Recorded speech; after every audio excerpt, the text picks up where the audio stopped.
the most direct, most extensive conversation that we've had on the casino topic directly with the leaders. Again, it was a preliminary conversation. It seems to people that the session is close, 7 weeks or so is right around the corner. Actually, it's very early for the legislative session closing. The real intense focus doesn't come down to just a couple of weeks before, if not several days before, believe it or not. So it is relatively early, but I wanted to start the conversations early, especially on the more complicated topics. And casino is one of the most complicated topics. So let's go to Howard Glazer, who'll give us an update on casino gaming. Thanks very much, Governor. And really what I wanted to do for the benefit of the Cabinet is to give you an idea of the scope of the issues. The Governor and the State of the State laid out a couple of principles, some things that were important to us, which I'll mention. But as he said, it's very complicated. And we have one benefit, which is a lot of states have done this already. States right up on our borders have done it. Connecticut, Massachusetts just put theirs into place. It's ongoing. Pennsylvania, Ohio on the western end. So there's a lot of work that's been done out there. We spent a lot of time, Ben Liebman, Rob Williams, looking at the models of other states, and we've identified the issues that need to be resolved, and these are part of what the discussion is now. We don't have resolution on these. I'm not going to say here's our decision, but this is to give you an idea what the scope is. The first two things we already laid out in the State of the State, the number of casinos and locations for casinos, the referendum that would go forward if we get second passage from the legislative resolutions, set 7 up to 7. We made a decision to say 3 so that we could begin kind of get a running start on this, and that those 3 will be located exclusively in upstate New York because that's where the need is. This is really about economic development as much as anything else. So those are already 2 issues that that we've taken a position on. Next issue, which is very important, is the tax rate. Tax rate has implications both for the revenue that state and localities take in. It also has implications for the amount of investment that any potential casino bidder can make. There's a relationship between there. Just to give you some idea of what the playing field looks like, I know this is a little hard to see, but we have a baseline. We have baselines on our doorsteps. Las Vegas, Nevada is the lowest tax rate in the nation. They're at under 7% for their games. Highest tax rate currently for casinos is in Pennsylvania, a 55% tax rate. Although it's 55% on slot machines, it's 16% on table games, so it's not even a flat tax rate. It's one of the complications. If you considered racinos and not just casinos, New York would have the highest tax rate because we tax the racino down in Queens at almost 70%. So that's the variance. But Massachusetts on our border, their legislation that they're putting into effect now is a flat 25% tax rate. Connecticut is 25%. Our agreement with the Seneca Indians, something that we're still working on, that called for 25%. So you see a lot of variance all across it. We're taking into account what are the needs for revenue, what is the impact on investment that a potential casino could make, what is the competition on our borders. So those are just some of the issues that we're looking at. Again, I'm not saying we're resolving them, but that's what we're looking at. I mentioned there's a relation to capital investment. Probably the second really important component to us is what would a casino operator invest in their community to produce jobs and economic activity. And again, looking at what's been done in other areas, it's just information that we've collected without making decisions. But in Massachusetts, it's a $500 million floor that a casino has to invest. In Ohio, it was $250 million. Maryland took a little different. They said $25 million for every 500 slot machines. So there are different ways to do it, but all of them have some kind of investment requirement in order to ensure that you get the best players with the most investment in the communities where it's needed. A number of other secondary issues that come up, very important. What is the process for selection? We've taken the position it should be a competitive process, taking into account, for example, capital investment, job creation. What are the other types of items that go in there? That's a discussion that we would be having with the legislature. What are those selection criteria, but applied by an independent body? Presumably the Gaming Commission would do that. Upfront license fees are typically part of the scenario for casinos, so it's not just the ongoing revenue, but what is the upfront license fee, the price of admission. That also helps keep you with the highest quality players by having a significant upfront license fee, something yet to be determined. Revenue from potential casinos in the state of the state. The governor talked about a 90-10 split, 90% state, but with providing a local share of 10% was the discussion we had in the state of the state. How would that be utilized? The state share to education programs, how the locals use it is a subject for discussion. What is the definition of the locality? How broad is it is an issue also for discussion. Also, most states have dedicated some revenue to deal with problem gaming, and we would anticipate having that discussion here as well. Impacts on the racing industry, again, where other states have done this, where there are casinos that are located near other kinds of gaming, how do you take that into account as well? We have racinos with VLT machines. What's the impact on the racing industry, where we're trying to do a lot of work to rebuild racing through our NYRA reform? And lastly, very important issue is ethics monitoring, how you scrutinize the bidders, how you qualify the bidders. The good news there is, again, a lot of other states have done this. They have systems in place, they have monitoring in place, and screening in place for the kinds of bidders that come in, and we would anticipate modeling similarly on those. Those are the major issues. There are a lot of minor issues. I say minor, every issue is complicated here, how you actually run all of these things. But I just want to give you a sense of the scope of these issues, some of the things that are on the table that we're having discussions with now. Great, thank you. This is a controversial issue. There's a divergence of opinion, strong opinions on both sides. It's very important to me that if the state goes forward, the selection is in a non-political process. This is where states often get themselves into trouble, where legislators get themselves into trouble. The casino, these are very lucrative franchises. The amount of lobbying, the amount of intergovernmental activity that goes on around one of these casino sightings is very intense. The state has not had good experience in the past with siting casinos. It became a very messy situation. So it can be good, it can also be bad. So it depends on how you do it. So keeping it in a very non-political decision-making framework is important for me. And if we don't have a non-political decision-making process, I would not be in favor of going forward. The politics of this are also difficult. There are racinos in New York now. The racinos developed over a number of years for a number of reasons with a number of different contracts. They want to be competitive in the process. Where are they upstate? How many upstate? What regions? What happens to the region that doesn't get it, et cetera? So that's complicated. The upside is it's not really a question of gaming or not gaming. We are surrounded by casinos. And you saw on the maps Massachusetts, Pennsylvania, New Jersey, so Connecticut. There is gaming, and there are dollars that are spent on gaming. They're just not spent in this state. So it's not if New York doesn't have gaming, there will be no gaming. There is gaming all around us. The only question is, do those gaming dollars get spent here, or do they get spent in one of the neighboring states? So that's really what that issue comes down to. And the upside is also economic activity in upstate New York.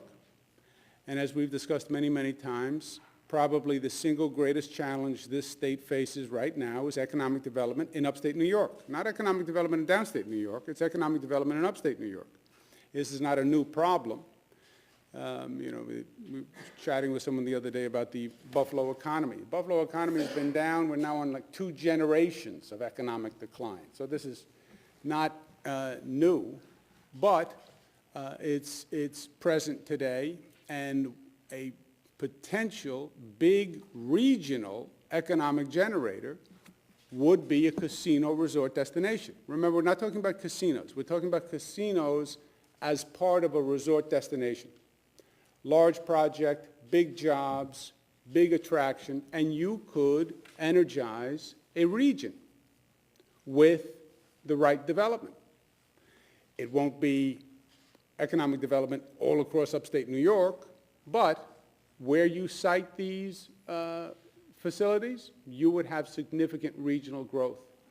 And it's one of the biggest ideas and positives that we have in terms of the upstate economy. we're working on a couple of other really big, exciting economic ideas, which we're not ready to discuss yet. But this has significant impact. So that's the yin and the yang of the casino conversation that has been ongoing for a while. Next, we will turn to Mr. Kaufman, who will talk to us about LIPA. LIPA, just to give an introduction to the situation for those of you who haven't followed it, Long Island Power Authority. LIPA has been a problem for many, many years. There's been low-level, high-level grumbling about LIPA. It hasn't worked in a lot of years. It's very expensive, hasn't been effective, it's been dysfunctional. But like so many issues in Albany, change is hard, and change doesn't come until a lot of pressure is generated. I believe the Hurricane Sandy and the outages around Hurricane Sandy on Long Island brought the situation to a head, and the people on Long Island basically said enough is enough, and we want something done. The elected officials who hear from their constituents understand the outrage over the outages, if you will. So I think they're poised to finally do something about LIPA. And on the theory of strike while the iron is hot and use the moment of opportunity, we have a moment of opportunity to actually change LIPA. We had a Moreland Commission that did extraordinary work in looking at the situation and made a number of recommendations. And we're going to be pushing forward aggressively with a change for LIPA, which we talked about in the State of the State, but we very much would like to get something done before the end of the session. And Richard Kaufman has been working on that. And Richard, I turn it over to you. Thanks very much, Governor. So the purpose here of today's briefing is to give the Cabinet a briefing as to where we are so far in the reforming of LIPA, and there's still a lot of work to be done. So as the Governor just pointed out, LIPA is broken, and there have been issues for a long time expressed in terms of poor customer service, high electric rates. There's been very high debt load, and what we saw during Superstorm Sandy was evidence of all the problems that customers have experienced with LIPA.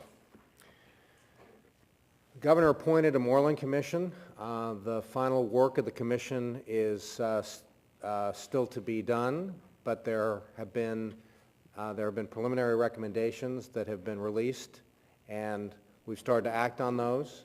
So in terms of some of the recommendations that have come out so far is the need to strengthen state oversight of utilities, to unify state energy programs and policies, and in terms of what we're talking about today, restructuring LIPA.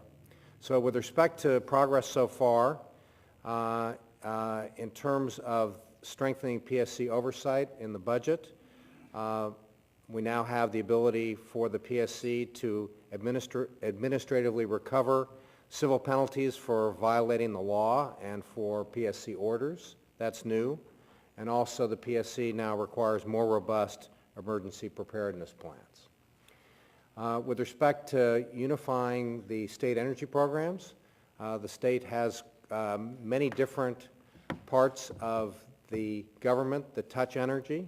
And so the governor announced in the State of the State a creation of an energy subcabinet, and he also twisted my arm. So I'm also part of the effort as chair of Energy and Finance. And then in terms of the last recommendation, in terms of restructuring LIPA, we're going to talk about a framework for how we're thinking about restructuring it. So the diagnosis, we begin from from the Moreland Commission's work, which is the fundamental problems with LIPA start with bifurcated management, which leads to confusion, inefficiency, and lack of accountability. Who is in charge? Second, LIPA acts as its own regulator, and it sets its own rates. And third, while there has been, we're in transition from National Grid to a ServCo contract with PSE&G, that current contract does not solve these problems. So I want to go back to what the governor said all along in terms of what we need to do if we're going to fix this problem. And we need to maintain rate stability, we need to improve customer service, we need to improve storm preparedness, and we need to improve storm response. So this is the proposed solution we're working towards. It's, as I said before, it's still working in progress. It's under discussion. We're still in negotiations with PSE&G, and we're going to need legislative support to enact this solution. So it has several elements. The first element is that we want to privatize the operations. We want PSE&G to take over all utility operations, so there's no ambiguity as to who is in charge. So LIPA itself will shrink and will become a holding company. It will own the assets and it will service the debt, but it will have no day-to-day operating responsibilities. PSE&G and LIPA would be subject to public service oversight and regulation, similar to the way that we regulate and oversee other investor-owned utilities in the state. The contract with PSE&G will reward better service and reliability. If we're not happy with the contract, we can terminate the contract.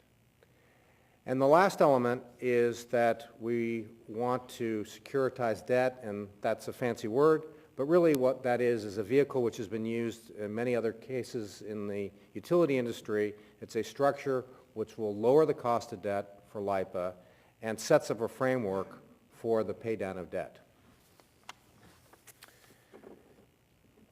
So just in summary, we think that this plan, if we're able to complete it, will privatize operations while getting meaningful operating and economic synergy benefits. State will continue to own the assets, and as a result, LIPA will continue to enjoy the benefits of tax-exempt financing and will still continue to be eligible for FEMA reimbursement.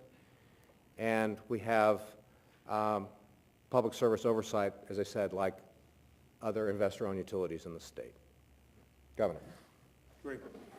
Thank you very much. And as you know from previous conversations, Richard is also putting this together with a broader discussion of reforming the PSC's oversight in general. Long Island has a different configuration than anywhere else in the state in terms of utility oversight. Everywhere else it's PSC and the utility. Just on Long Island, because of LIPA, it had a separate configuration. And it's not that PSC has been the greatest oversight body in general anyway. So we did a lot of changes in the budget to PSC, but we're also looking forward to more changes with PSC going forward. Third and final presentation is Mr. Megna on restructuring local governments. We talked about this during the State of the State. This, again, is primarily an upstate New York issue. You have local governments that are functionally insolvent. They have been for many years. The answer for many years has been to patch together a subsidy program to get them from year to year. And it's been hand to mouth. The state would provide some money. But functionally, these are insolvent local governments. And really what you need to do is to restructure the local government so that it is solvent once again. And that means you have to go through a painful or traumatic reorganization. And that's hard, and the political system doesn't like hard, so the political system finds a way just to get to tomorrow and kick the can down the road. We've been doing that for decades with a lot of local governments. We said in the State of the State we want to do a financial restructuring group. Local government could come before the financial restructuring group, and the state would work with that local government to do real restructuring. What is restructuring? Consolidations, mergers, shared services, reductions in force, refinancings. Frankly, what we went through over the past 2 years, renegotiating the labor contract, pension reform, These are difficult changes. And if they want to work through it, we want the state to be in a position to work through it with them. I started as Attorney General working on consolidations, mergers, et cetera. Very, very few takers. If 9,000 speeches on consolidations and mergers, and a handful of takers. Why? Because it's hard. It's necessary, but it's hard. What happens now is there is a law covering binding arbitration for local police and fire vis-a-vis local governments. That law is expiring. That has now brought attention to this situation. Why? Because binding arbitration between police and fire with their city normally happens because the police and fire are trying to renew the contract. They can't come to terms because the city or the local government is saying we don't have the money to pay that increase. Why doesn't the city have the money to pay that increase? Because they're under financial distress. So the binding arbitration is actually bringing this situation to a head. There was a proposal by the legislature in the budget, just extend the binding arbitration law. I said no, because I wanted to use it as an opportunity to come up with a real situation. Again, use the moment of opportunity when change is possible. So that's the conversation we're having now. For a city that is in financial distress, or a county, or a town, or a village, how can the state help? And putting together a financial restructuring group that puts us all together would be the vehicle to make a real change. And that's a conversation that's been going on with the legislature since January. I believe there's more energy around it now because of this binding law expiration. And there's going to be tremendous energy actually to get something done on that binding arbitration law before the session is up. And hopefully we can come up with this to have it make a real change as opposed to just continuing a Band-Aid. And Mr. Megna has been carrying the ball admirably so, I might add. Not over the goal line yet, Mr. Megna, but getting closer. And I'm going to thank you, Governor, because you hit every slide that we're going to do. So I can go very fast. Again, I like when you do it better. The governor did actually hit on most of these points. And, some of the numbers behind what the governor was just talking about, I think, are illustrative. We do have a duplicative and wasteful overlap of local governments that are, quite honestly, very financially stressed. And they're stressed, as the governor said, because the structure just doesn't work anymore. We have over 10,000 governments, over 900 towns, 500 villages, 698 school districts, et cetera, et cetera, et cetera. So we have a mammoth system which really just doesn't work anymore.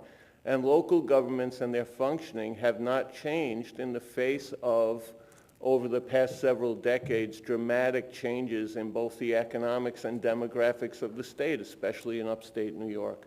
One example, cities outside of New York City, the population in New York has actually declined by 1.4%. And so we're leaving it as a little guess here as how much spending growth has gone up over this period between 2000 and 2010, at the same time that population growth has actually declined. Well, it's gone up by 10%? No. Has it gone up by 25%? No. It's gone up by 47%. The governor actually thought it was 4.7%, so we had to say 47%. So again, it is a situation where we have local governments continuing to grow in this old structure that's existed that does not work given the economics and demographics of the state anymore, especially when you see population actually going down.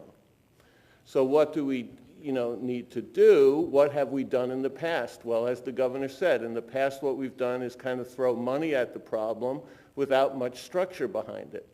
The program we have now, Aid and Incentive for Municipalities program, most of you know it as the AIM program, has been pretty ineffective because it doesn't really reflect government's actual need or the performance of those governments. It doesn't reward performance, and it doesn't go necessarily to those governments most in need. It was originally intended to do both of those things, but in reality, it's basically turned into a revenue sharing program that subsidizes the existing structure and the status quo. We haven't cut that program. We've kept it flat for the past 2 years at $715 million, but adding money to that program is not going to solve the problems that we've identified. But the problems can be solved, and I think the state has showed in some of the things we've done over the past several years that you can solve these problems, but it requires difficult decision-making, and it requires tough actions. For example, at the state level, we've had labor contracts with 0% general salary increase for 3 years, and we did that and avoided layoffs.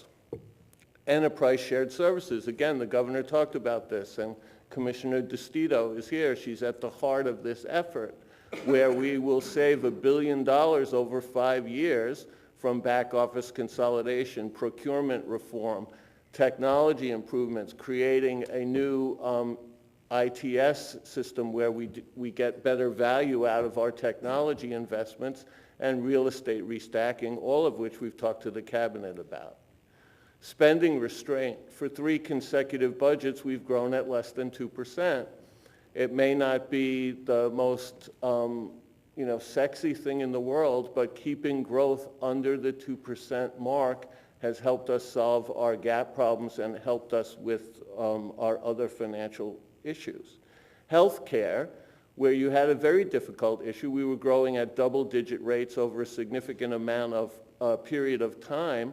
We brought the parties together. We created the MRT process. Through that MRT process, we brought growth rates down, but we actually improved performance at the same time, which gets to the next slide, which kind of is an example of what we're talking about. On the education side of the state budget, we did control spending, and we controlled spending by tying growth to personal income, as opposed, again, to rather significant double-digit growth rates that we were having in education over the prior decade. So we brought growth down, but we also brought growth down by tying it to performance. So we had pay for performance.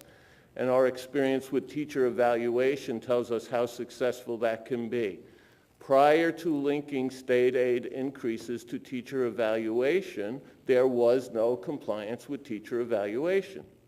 As soon as in the first year following the linkage between state aid growth and adopting a teacher evaluation program, we had 99% compliance, better than 99% compliance. So again, these are the kinds of things we're suggesting that have to be adopted in different ways, in different modes by local governments. So how do we do that? As the governor, again, already said, we would create a financial restructuring board. The board would include the budget division, the attorney general, the comptroller, and private sector experts in restructuring. Again, one of the things we've learned is we don't have a premium on good ideas, and we like to bring outside people in who can help us with things like restructuring. Again, we would create a formula to identify fiscally distressed municipalities so that this would not, be open to everyone who is necessarily doing very well fiscally, but we would try to focus it on those communities in most fiscal distress. We would work together then with the community and the board to develop a specific restructuring plan. And only then would we decide if additional state resources may be needed to assist local governments to implement that plan. So we would try to help them implement that plan. If they needed some state resources to implement that plan, we would figure out a way to do that. Another function of this board would be to get involved as an alternative to the existing binding arbitration process, and this is something the governor alluded to. where distressed municipalities and their unions, their police and fire unions, could jointly and voluntarily decide. This would be a voluntary decision on both behalf of the municipality and the unions to come to the board, and the board would then act as an arbitrator. In this particular case, we think it would be important because we could speed up the arbitration process. We could make it much more timely, which we think would be to the advantage of both the unions and to the municipalities. And we could come up, we think, with, because we've assessed the fiscal condition of the locality, with a reasonable and realistic outcome as part of a restructuring plan. Separately, and distinct from that, the binding arbitration law, again, as the governor said, expires on June 30th. And we believe that it should not be extended without a resolution of underlying fiscal challenges, some of which we've discussed as part of this presentation. And again, I think the governor's summary was better, but that's the end of that presentation. All those who like Bob's better, raise their hand. There you go, you won. I count. There's a pay for performance is an expression that we use a lot, but it's one that I would suggest you all think about deeply for your own agency, because there's a powerful lesson in here.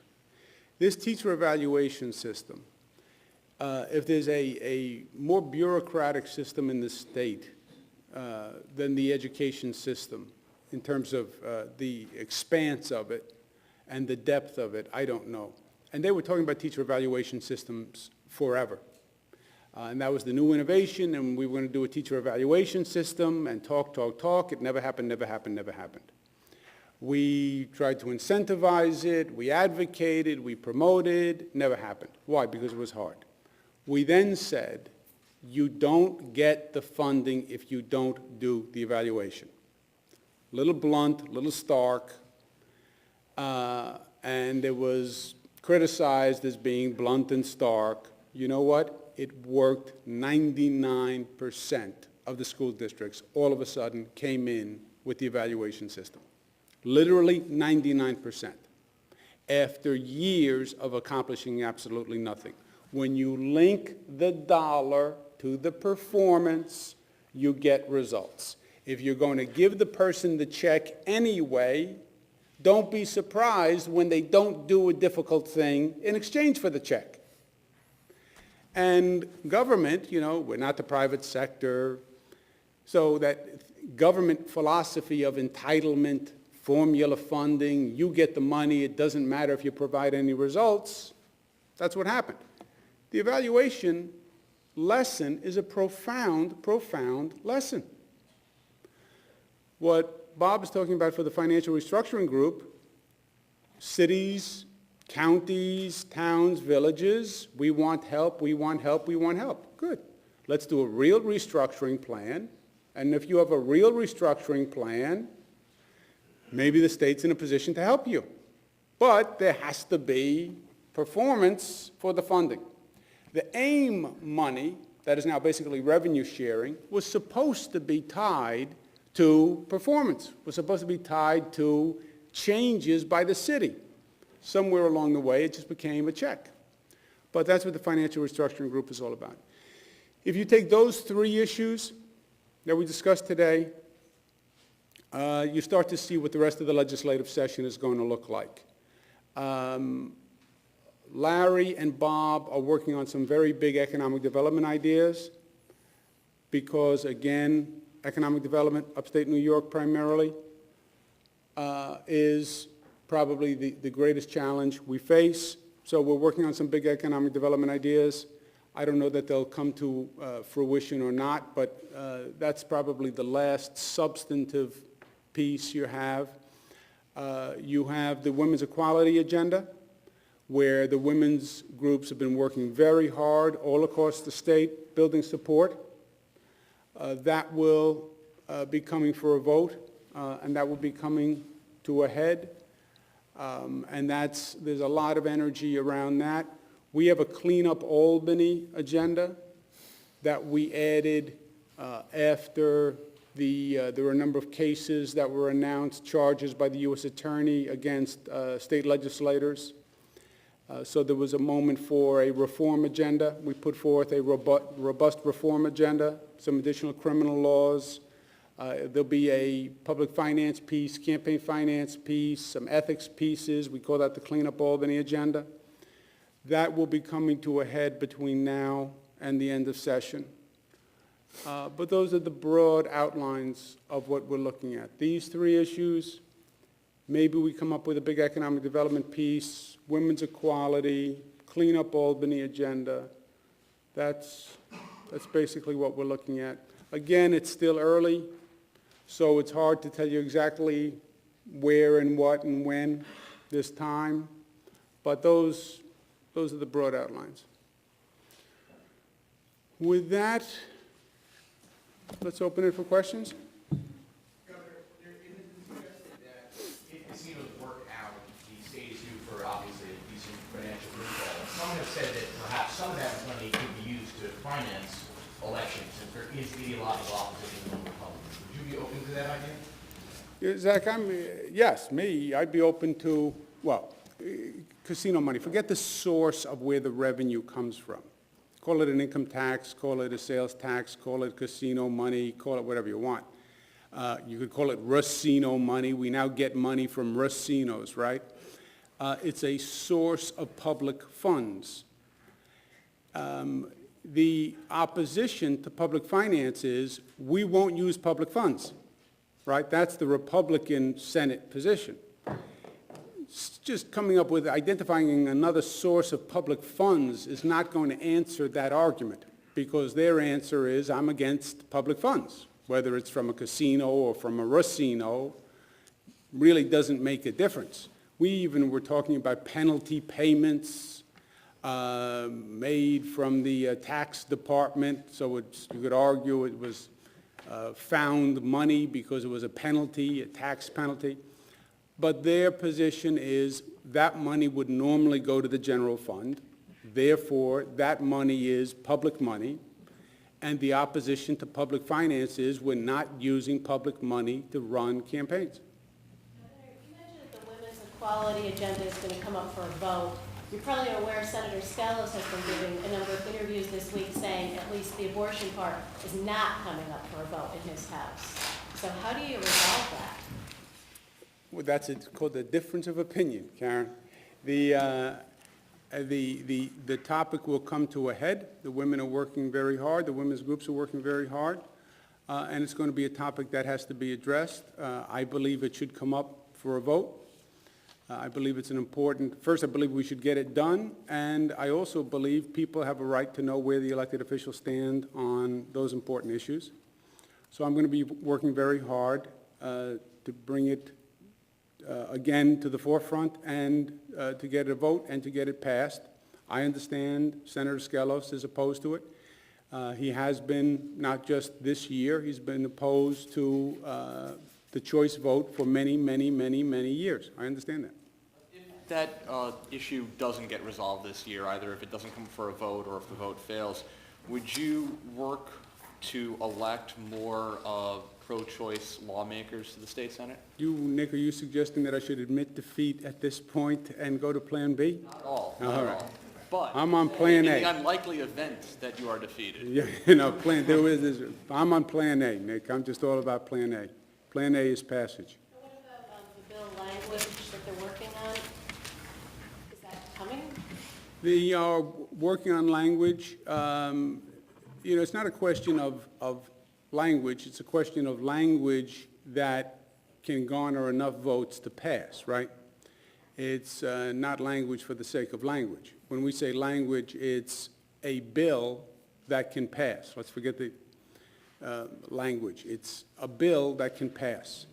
And we do not yet have language for a bill where we have identified enough votes with certainty that it will pass. Governor, you have stated an interest in the casino in Niagara Falls. So when you talk about your current vision for phasing in of casinos, are you talking about 3 or 4 upstate? Jim, I'm sorry about the casino in Niagara Falls. You talked about a casino in Niagara Falls, New York, as a possibility. Well, just as a possibility. This would be an open competition, and there would be no predetermined regions or sites. It would be an open competition. So are you talking about 3 upstate casinos? We're talking about 3 upstate casinos. I think what you're raising is the issue of the current Indian casinos and the rights of the Indian casinos, and I said there that we would honor contracts that are in good standing. You consider the Senator contract in good standing? I consider that's a different and a longer conversation. Contracts that are in good standing at the time the competition is held. There were stories this week that you have a contract to write a book. That is a contract in good standing, yes. Can you tell us, it's been described, I guess, as a memoir or an autobiography or another kind of book. What's the book about, and who's writing it, and when's it going to come out? Well, this is a private book. It's not a government book. It's not a, so I'll give you all a copy right off the press as soon as it comes, but it's not until next year. And it's going to be a book of my experiences, my thoughts about government and the role of government, some of the things that we've worked on, some of the lessons I've drawn from what we've worked on. And it will be done next year. We don't have a firm date as to when next year. Do you have a title in mind? Not yet. Did you receive any I am. cash advances for the book from the publisher? I will. Share how much? Not at this time. We're working through the, some of the details of the contract still.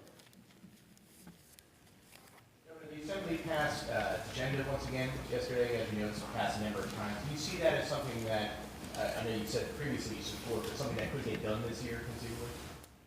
I don't know. I have not had a conversation, Zach, with the Senate about that bill. I know their past position has not been supportive, but we haven't had any recent conversations. Governor, you mentioned some economic development projects you've been talking about behind the scenes, and you spoke about upstate economic development. The elephant in the room there obviously is fracking, though. I mean, do you discuss fracking as a potential economic development driver? Is that something you're talking about behind the scenes in terms of righting the ship upstate, if you will? That is not something that I talked to the legislative leaders about. I haven't had those conversations recently. They know where it's not a legislative issue. More so within your cabinet, I'm sorry. There's been no change in where we are on fracking. That's not what I was referring to when I was talking about economic development ideas. I was talking about separate economic development ideas. Could we get an update from Dr. Shaw? I mean, we've heard a few times that you said you'd be done in the next few weeks and haven't seen anything. I mean, where are you at with your review, and what's keeping it from being released at this point?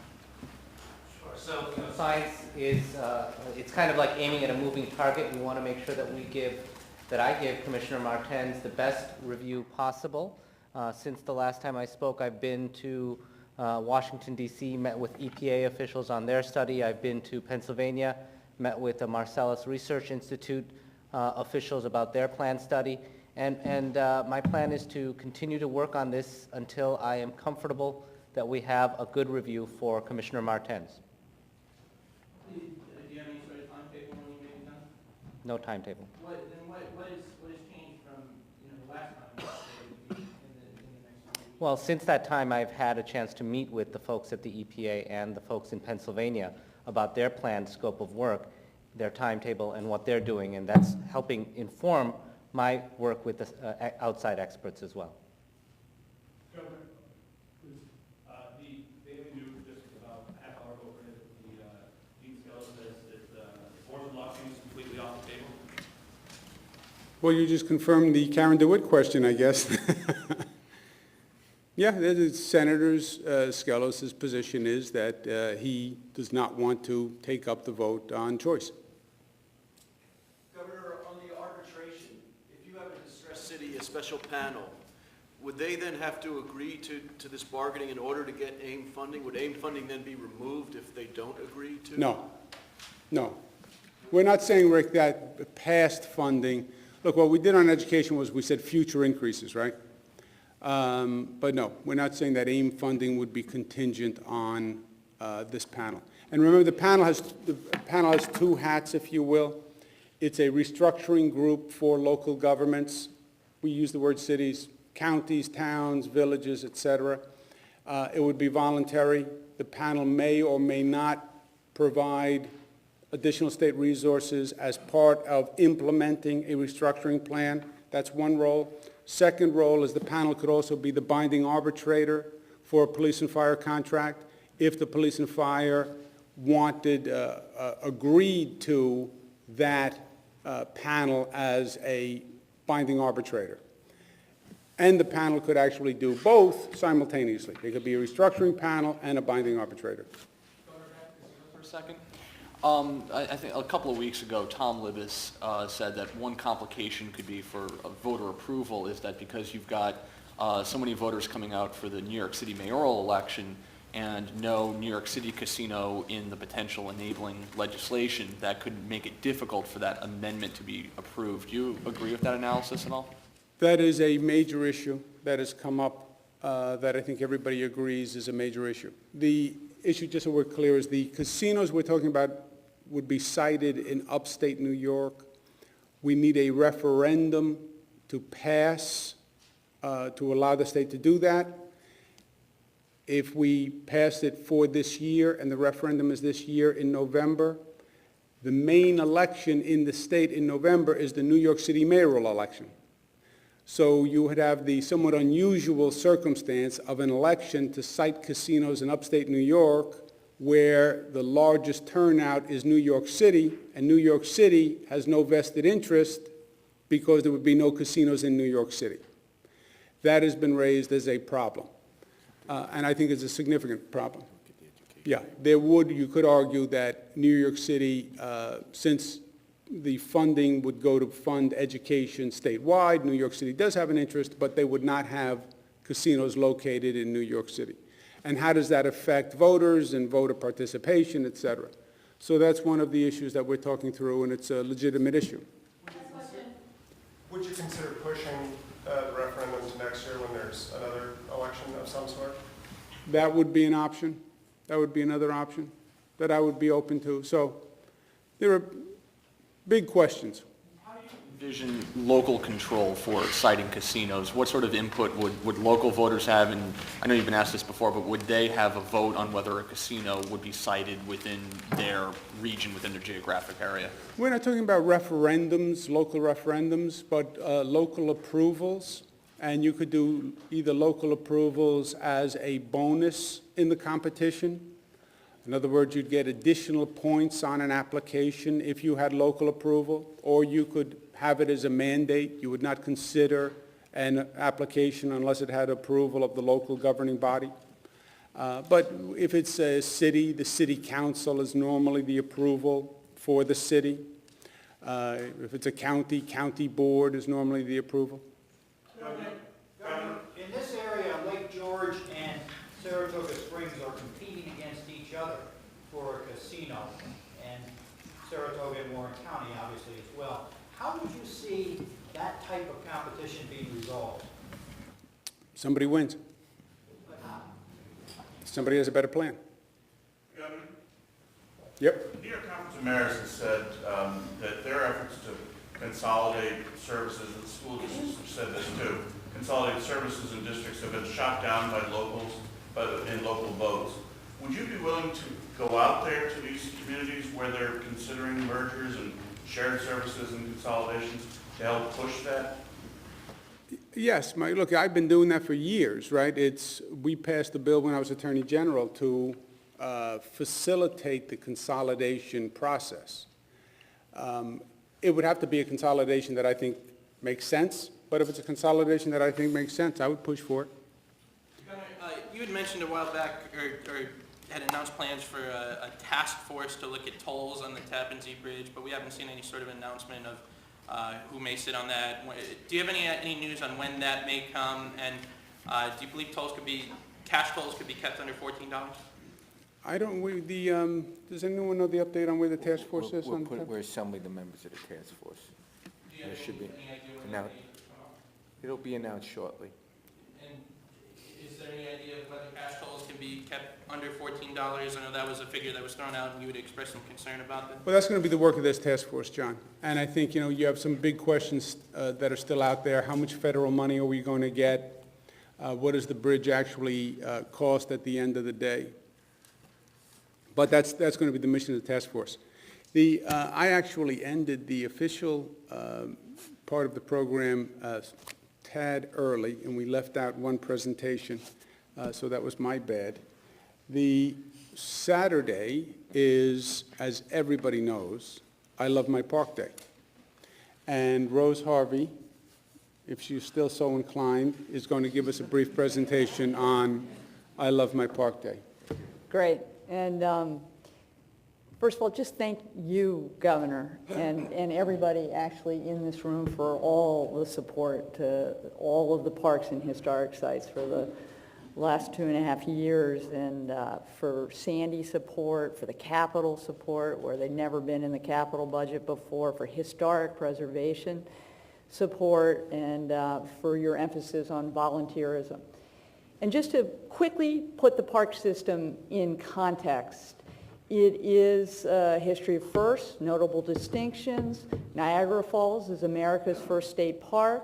Washington headquarters is the nation's first publicly owned state historic site. It's a large park system, 179 parks, 35 historic sites, the most in the country. It's the second most visited state park system in the nation, 60 million visitors. It was created at the turn of the century to service an urbanizing, industrializing New York. And so large swaths of wilderness land were bought outside of Rochester, Letchworth State Park, the Grand Canyon of the East, outside of Buffalo, Allegheny State Park, outside of Syracuse. And we have 89 million acres of wilderness-like land right outside of New York City. But it's also the most developed state park system in the country. It has 5,000 structures. We have 4 hotels, like the Bear Mountain Inn. That's the smaller one. It's 63 room. We have restaurants, dozens and dozens of restaurants. We have 3 concert venues, 15,000 seats. They're large. We own parkways and roads, and we own 28 golf courses and 27 marinas, and I can go on and on. And as such, because it's developed, it is an economic engine. And we had a record year again last year. In terms of attendance, it keeps rising. In 2011, it was 56, in 2012, or 2010, 56, 2011, 57, and this last year, it went up to a 5% raise to 60 million. That's big. We're connecting. We want more people. We want to connect parks and people because it's a fundamental government service. It's not an amenity. It's important for the physical health, spiritual health, well-being, human happiness, and certainly it will also drive the economy. And in terms of record attendance, that goes from the programming, very large events, all of our concert venues, that's Saratoga Performing Arts Center, were all booked last year. They're going to be booked this year. We had the Wallenda event worldwide, watched all over the place. We have the air show at Jones Beach. That will kick off. It's 400,000 people over 2 days. It will go on this summer. All the beaches will be open for the summer. And we have the Bethpage Barclays tournament. It was, they said, the best tournament ever because it's the best golf tournament. And it will be back in 2016. And then, of course, we sponsor many, many marathons, 5Ks that you see throughout the summer. State parks generate $1.9 billion in economic activity, 20,000 jobs a year. Our concessions, we have about 100. They generate about $90 million in economic output, and then it goes on in terms of the outdoor recreation, saltwater fishing, and all of the economic benefits from park use and recreational activities. So all of this is done. Much of this happens, these events, all operating the parks, and it's with volunteers. And Governor, this has really been your leadership. It's a core principle of cultivating, encouraging, promoting volunteerism all throughout the state.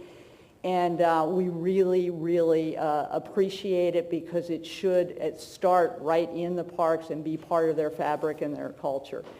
So last year, we, with our partner, Parks in New York, Parks and Trails New York, we had a very small kind of homegrown effort that you actually picked up and took it to a bigger level of 40 parks, 2,000 volunteers, much larger than we ever thought it would be. But this year, thank you. Thank you for your tweets, your proclamation, your marketing.